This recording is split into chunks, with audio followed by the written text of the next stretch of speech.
Pero may nagbago, di ba? Sino yung nagbago? Si Tom. Si Tom. So, ang gagawin natin, paano yan? Ano, sir? Si Tom yung nagbago. Papalitan natin yung point of view. Kailangan, kung sino yung magbabago, siya yung mas interesting point of view, siya yung kukwento natin. So, ang gagawin natin, babalik na rin natin, si Tom ayaw mag-aral, gustong pumarty. Pero, pagdating niya sa party, wala si Debbie dito. So, kailangan niya mag-desisyon. Mag-stay ba ako sa party, or gagawa ako ng paraan para makita ko si Debbie. So, napagtanto niya na hindi, mas importante sa akin na makapag-usap kami ni Debbie. Puntahan ko na lang siya sa bahay. Pumunta siya sa bahay ni Debbie. Tapos, sabi ni Debbie sa kanya, Tom, sorry pero nag-aaral kasi ako eh. Kasi I'm worried about my future. Pero kung gusto mo, sige, papapasukin kita. Pero, mag-aaral tayo together. So, yun nga ang nangyari. So, yun, isang example siya ng basic story kasi meron namang transformation na nangyari. So, ano ba ang mahusay na kwento? Ang kaya natin sabihin, ang husay sa pagkukwento ay nasusukat sa kayahan ng kontistang gamitin ng maayos ang mga kasangkapan ng plataforma ng media para makapagparamdam ng naayaw emosyon sa manonood. Okay, complicated yan, pasimplihin natin. A good storyteller is able to utilize the tools of his medium in order to create an intended emotional effect. Ang importante, hindi lang yung mga pangyayari, hindi lang yung pagkakasunod-sunod nila, kung hindi, yung emotional impact nito sa ating audience. Next slide po. Kumbaga, bawat medium may kanya-kanyang elements. Sa literature, ito yung elements natin, merong kayang character, plot and structure, setting, theme, point of view, conflict, style, and tone. And we use that in order to create an intended emotional effect. Ito yung mga tools natin.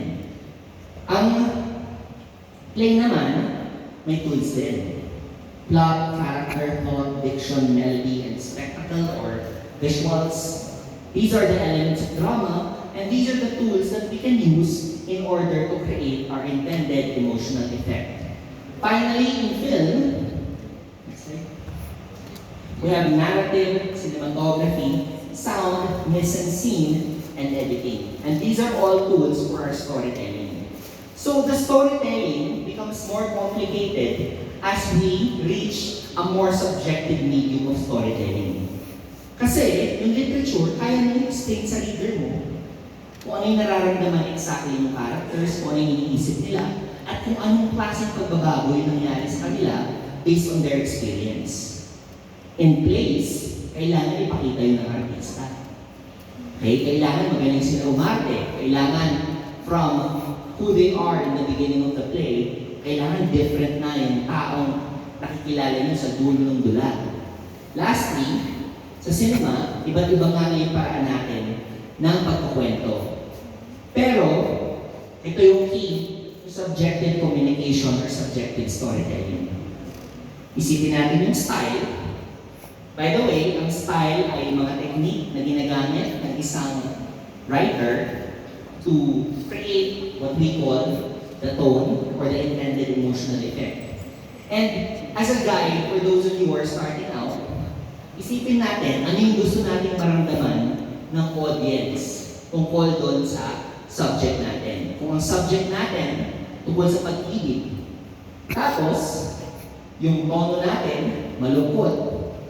Ang ibig sabihin nito is malungkot yung tingin natin sa pag-ibig.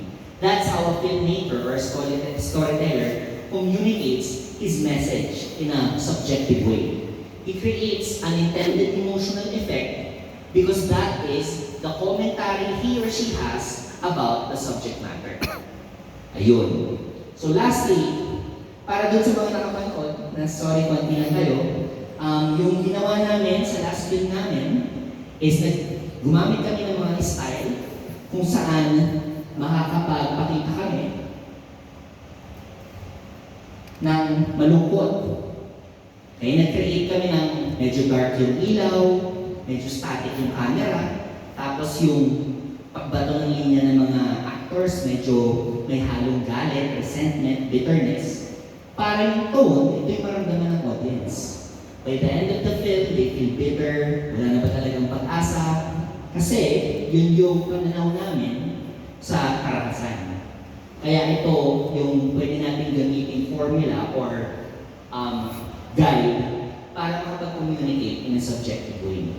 Use style, different stylistic elements in order to achieve an intended effect, which is the tone, and that tone will determine your message about the theme.